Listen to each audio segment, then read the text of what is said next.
Buenas tardes. Bueno, continuamos entonces hablando de las propiedades coligativas. Habíamos estado hablando de el descenso en la presión de vapor, que conlleva también a un aumento en el punto de ebullición.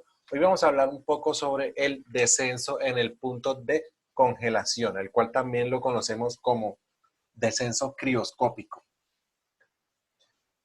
Y la propiedad coligativa como tal dice que cuando se agrega un soluto no volátil a un solvente, su punto de congelación disminuye.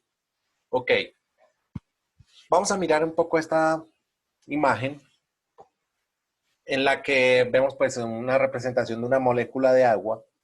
Si a esta molécula de agua se le acercara otra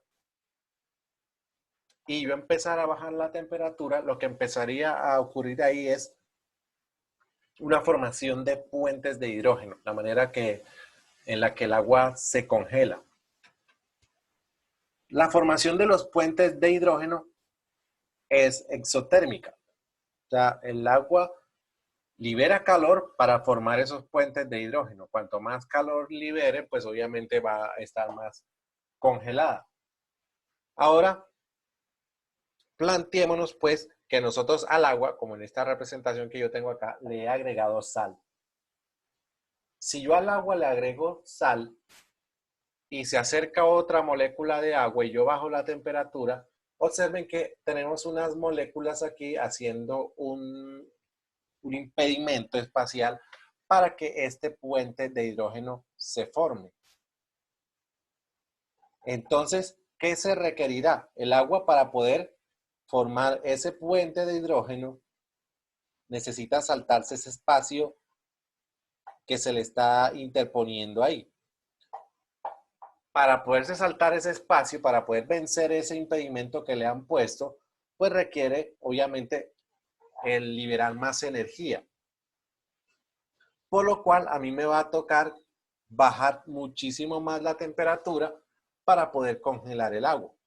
Entonces, ese fenómeno es lo que nosotros conocemos como descenso crioscópico. O sea, que la consecuencia de que yo le agregue sal al agua es que su punto de congelación va a disminuir porque vamos a necesitar más energía para poder formar esos puentes de hidrógeno. Ok. El agua también, bueno, tenemos un fenómeno que suele ocurrir también, es que cuando nosotros deseamos que el hielo o que algo que nosotros tenemos frío con hielo, o que estamos tratando de enfriar con hielo, se enfríe más rápido, nosotros le agregamos sal al hielo. El objetivo de agregarle sal al hielo está basado pues en lo mismo. El hielo para poder disolverse necesita absorber calor, o la sal para poder disolverse en el agua requiere absorber energía del medio. O sea, la disolución de sal en el agua es endotérmica. Y como requiere absorber energía del medio, pues la toma de los alrededores haciendo que lo que nosotros estemos enfriando ahí, pues se enfríe más rápido. Entonces, el objetivo de agregarle sal al hielo para que se derrita es una cuestión de rapidez. Y la consecuencia va a ser que nuestro producto que estemos tratando de enfriar con ese hielo, pues se va a enfriar más rápido. Ok. El descenso en el punto de congelación, pues se puede determinar por medio de esta fórmula. Descenso en la temperatura de congelación es igual a una constante crioscópica por la molalidad de la solución. Y el descenso de la temperatura de congelación, al tratarse obviamente de un descenso, entonces, ¿quién va a tener más temperatura? ¿El solvente puro o la solución? Si desciende, entonces quiere decir que el solvente puro tiene una temperatura de congelación más alta que la solución, por lo tanto, ese delta se va a expresar de esta manera. Ok, vamos entonces a hacer ejemplos. Dice el ejemplo, cuando se disuelven 15 gramos de etanol en 750 gramos de ácido fórmico, el punto de congelación de la solución es 7,2 grados Celsius. El punto de congelación del ácido fórmico puro es 8,4 grados Celsius. Entonces nos preguntan cuál es la constante crioscópica. Ok, entonces nosotros vamos entonces a revisar las fórmulas. Decimos que el descenso en la temperatura de congelación viene siendo igual a esa constante crioscópica por la molalidad.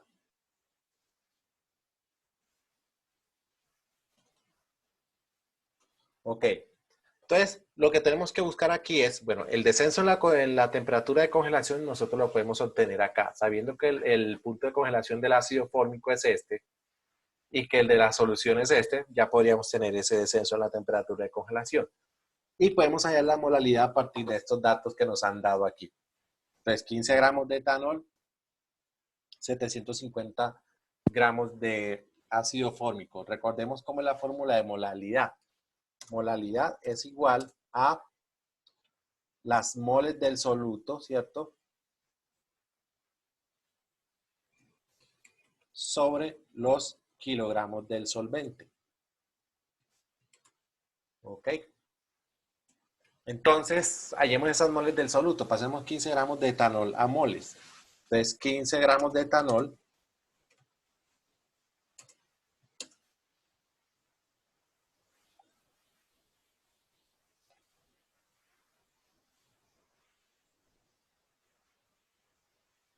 entonces, buscamos entonces el peso molecular del etanol, 46,07 gramos de etanol son un mol de etanol. ¿Ok? Entonces, hagamos ese proceso. Eso nos da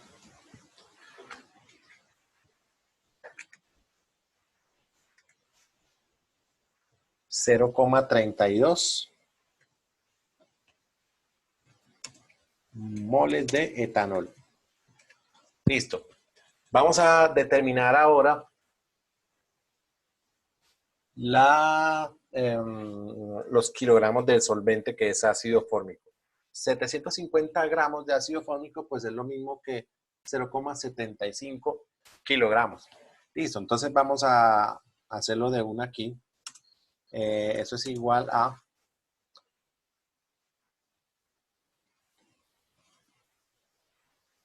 0,32 moles divididos por 0,75 kilogramos.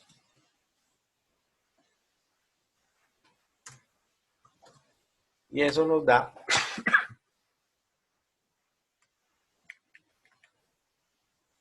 0,43.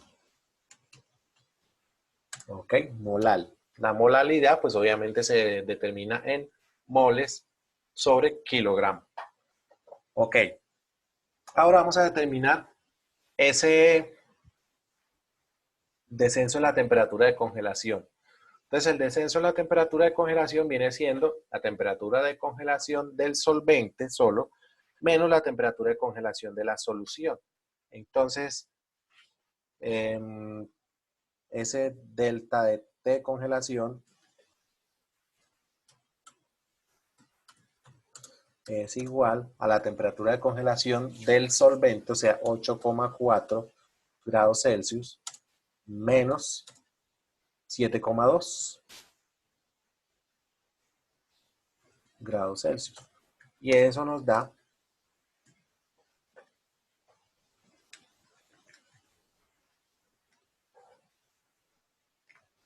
1,2.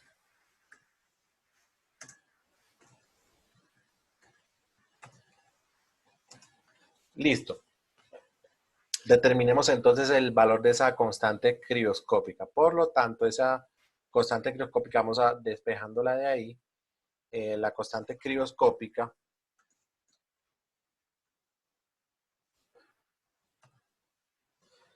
va a ser igual a ese descenso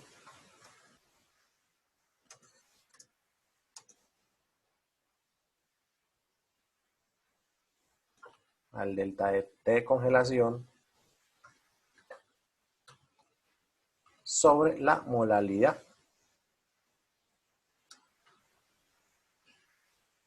Entonces, miremos cuánto nos da eso. Sería 1,2 grados dividido por 0,43 molar.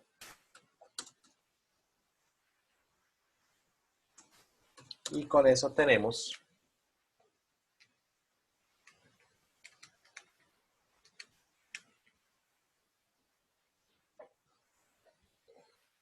2,79 y las unidades pues me quedan en grados Celsius sobre molar.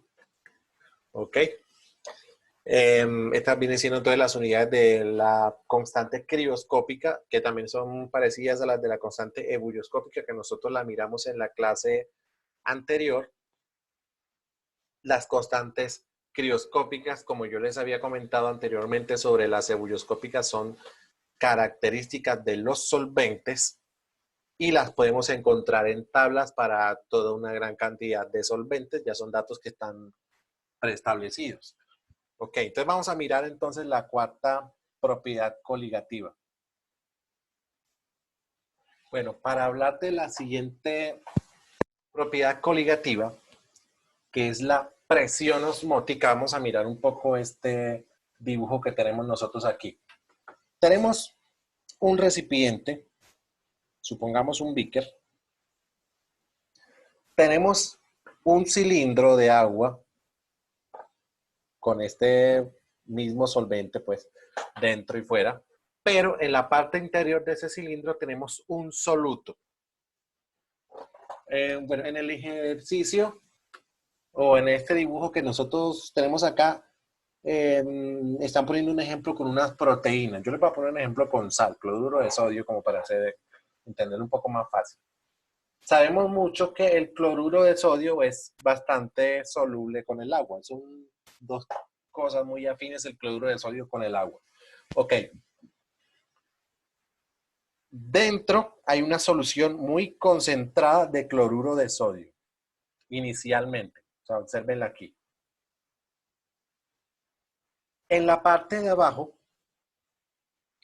yo tengo separadas el agua de afuera con el agua de adentro, con la solución que está dentro de ese tubo, por medio de una membrana semipermeable. O sea, esa membrana me permite pasar solamente al agua, pero no a la sal. O sea, a la sal le queda imposible salir de ahí. La membrana está diseñada para eso.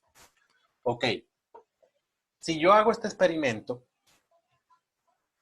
al cabo de un tiempo, ¿qué va a ocurrir? Resulta que la ósmosis, que es un fenómeno muy estudiado en la biología,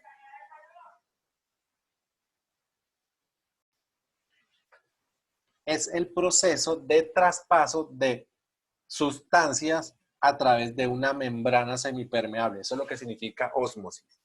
Bueno, ¿cómo ocurre la ósmosis aquí?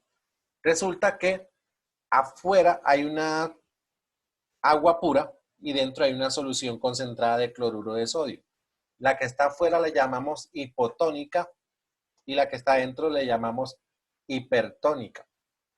O sea, la que está más, más concentrada le llamamos solución hipertónica. ¿Cuál es la tendencia? El solvente siempre va a migrar desde donde haya menos concentración hasta donde haya más concentración. Entonces ese es el mecanismo natural de la ósmosis. Siempre los solventes van a migrar desde donde haya menos concentración hasta donde haya más concentración. Entonces, si yo hago este montaje, al cabo de un tiempo, ¿qué va a pasar? El agua que está afuera va a tratar de ingresar aquí y va a empezar a subir en cantidad hasta que se alcance un equilibrio. Entonces, fíjense que al final, esta solución que yo tenía aquí dentro, el nivel del agua subió muchísimo más porque absorbió agua de la que estaba afuera, porque ocurrió ese proceso natural de migrar hacia lo más concentrado. La presión que está ejerciendo todo este líquido sobre esta membrana es lo que nosotros llamamos presión osmótica. O sea que al final esa membrana, imagínense que queda un poquito como hinchada por el peso de este líquido. Eso es lo que nosotros llamamos presión osmótica. Ok, nosotros en ¿dónde experimentamos la ósmosis? En nuestras células. Ese es el proceso por medio del cual nuestras células reciben los nutrientes. Ejemplos típicos de consecuencias de este fenómeno osmótico. ¿Qué creen ustedes que pase si yo pongo a un pez de agua salada y lo meto al agua dulce? Seguramente no sobrevivirá. ¿Cuál es la explicación? La ósmosis. Resulta que ellos están acostumbrados a soportar la presión osmótica que les da un exterior más saturado de sal que su interior. Otro fenómeno que de pronto podemos explicar con presión osmótica. El agua desionizada. ¿Será que nosotros podemos tomar agua desionizada? ¿Qué nos pasará si nosotros llegamos a tomar agua desionizada? Si nosotros tomamos agua desionizada, uno pensaría que no nos pasa nada porque se supone que es un agua muy pura. La consecuencia es que como nuestras células contienen más iones que esa agua desionizada que estamos consumiendo, lo que va a ocurrir es que esa agua desionizada va a tratar de ingresar a nuestras células, hinchándolas y haciéndolas reventar en un proceso llamado apoptosis. El organismo tarde o temprano se va a dar cuenta de que eso está ocurriendo y que esa agua está perjudicando las células y las está destruyendo, entonces va a tratar de deshacerse de esa agua y posiblemente la consecuencia de que usted tome agua desionizada es que le dé diarrea o algo por el estilo. Bueno, y así pues en cuanto a nuestro organismo, pues hay muchas consecuencias del agua desionizada. Otra causa, o puede ocurrir lo opuesto también. ¿Qué pasa si uno consume una agua que es muy dura, una agua que contiene muchas sales? Lo más probable es que esa agua no ingrese a nuestras células porque las células no están, ya tienen la cantidad de sal suficiente. Como el agua contiene más sal, lo que va a hacer esa agua con muchas sales es sacar la sal que ya está en nuestras células, produciéndonos deshidratación. O sea que un agua demasiado salobre, antes de quitarnos la sal, lo que va a hacer es deshidratarnos. Entonces, por esa razón uno no podría beber el agua del mar, por ejemplo. Ok. Bueno, entonces vamos a mirar entonces los aspectos en cuanto a fórmulas de la presión osmótica. Ok, entonces tenemos para la presión osmótica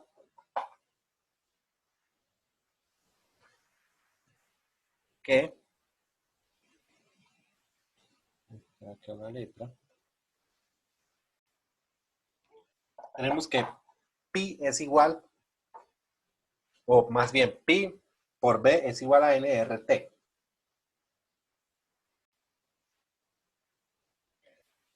Pi B es igual a nRT. Entonces ustedes dirán, pero ¿dónde he visto esa fórmula antes? Es muy idéntica a la ecuación de los gases ideales. ¿Por qué se parece tanto a la ecuación de los gases ideales? Resulta que un soluto dentro de una solución tiene un comportamiento cinético idéntico al que tendría un gas dentro de un recipiente. Entonces, por eso utilizamos esta misma fórmula, solamente que a la presión osmótica no le llamamos P, sino pi. Ok. Vamos entonces a hacer un ejemplo